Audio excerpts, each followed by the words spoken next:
రాగానే పోషెట్టి లేడా అని పొలం మారుతున్నట్టున్నారు కదా కొంతమంది పోషెట్టి అభిమానులు. ఎందుకనంటే మా పోషెట్టి కాక ముచ్చట్లు మస్తు ముద్దుగుంటాయి, భలే గమ్మత్తు ఉంటాయి, ఇంటుంటే ఇనబుద్ధి అవుతుంటాయి అనేటోళ్ళు ఉంటారు కదా. ఇక అసలు పోషెట్టి అంటే ఎవరు, ఆ ఎవరో తెలవాలి కదా. పోషెట్టి అంటే ఎవరన్నట్టు పిట్టల దొర కన్నా. మన కాడ పిట్టల దొర మాటలేకే బిత్తరపోతాం.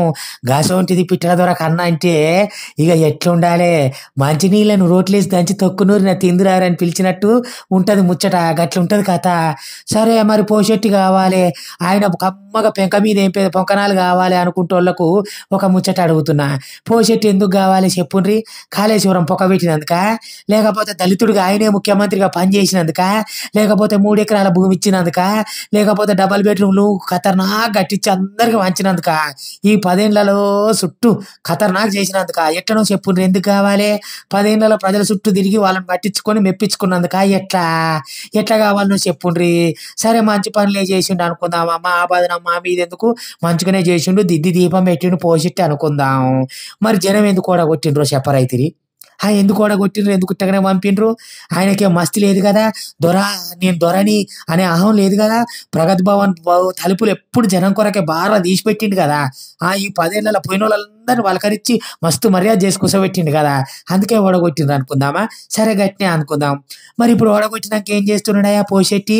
అప్పుడు 10 ఏళ్ళు ఫామ్ హౌస్నే ఉన్నాడు ప్రజల్ని కలవకుండా. మరి ఇప్పుడు ప్రతిపక్ష నేతగా ఉన్నాడు కదా, ఇప్పుడు నన్ను కలిసిండే, ఇప్పుడు కూడా ఫామ్ హౌస్ అల్లం కావాలి బెల్లం కావాలి గానే అంటుండే. ఇక ఇప్పుడన్నా బయటకు రావాలి కదా, వస్తున్నాడా అంటే అది కూడా లేదు. ఏమున్నా ఫామ్ హౌస్కే పిలిపిస్తాడు అందరినీ. మరి ఎందుకు కావాలన్నా పోషెట్టి సార్ ఇక నాన్న చెప్పుండ్రి. మరి ఇక నాన్న బయటకు వచ్చి కాంగ్రెస్ వాళ్ళ కథ ఏంది అనే అసెంబ్లీలో అరుచుకుంటున్నా అంటే అది కూడా లేదు. ఆవులగాడు అరుగు మీద వంత అని తెలిసినోడు ఆవుల వండిడట, గట్టే ఉన్నది కాదు ముచ్చటిది.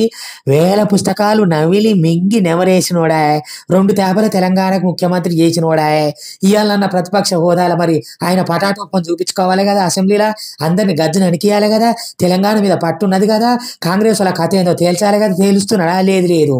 ఇక ఎంతసేపు గానే గదే ఫామ్ హౌస్లా టార్చ్ లైట్ ట్యూబ్ లైట్ అనుకుంటా వీళ్ళ నాలుగు పిలిపించుకొని ముచ్చట్లు చెప్పబట్టే, తొడలూపబట్టే మెడలూపబట్టే.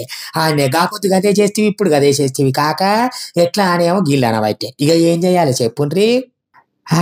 ఇక నువ్వు అడగకపోతే ఎట్లయితే నీ చదవడం చాలా ఇట్లా పోను కాక ఫామ్ హౌస్లా. ఇక అన్న అంగట్ల మైకు, చెల్లె తీహార్ జైలు, అల్లుడు అంబట్ల తెడ్డు, వీడికే సరిపాయే చక్కదనం. ఇక మిమ్మల్ని నమ్ముకున్న వాళ్ళు ఎటు పోవాలి ఏం కథ. ఇక గీదానికేనా పోషెట్టి కావాలి, ఆయన కమ్మటి పొంకనాలు కావాలని ఒకలబోతుంటారు కదా. గుడ్డి కన్నా మెల్లనా ఏమని ఇప్పుడు ఈయన ఆయనతో 3వ తేప కూడా వచ్చుంటే ఇక ఏం లేకుంటావు ఎట్టావునో ఏం కథ. మీరు ఊహ కూడా ఊహించుకోపోదురు గట్టవు తెలంగాణ సంగతి. ఊకోరా సో మళ్ళా మాట్లాడకురి పోషెట్టి కావాలని అని కాంగ్రెస్ పార్టీ వాళ్ళు కాంగ్రెస్ అభిమానులు అడుగు అంటున్నారు. సుమా మేము కాదు నాయను, కథలు వద్దు కాక అని ఊకే అన్నారు పెద్దలు. కథలు వద్దు మరి.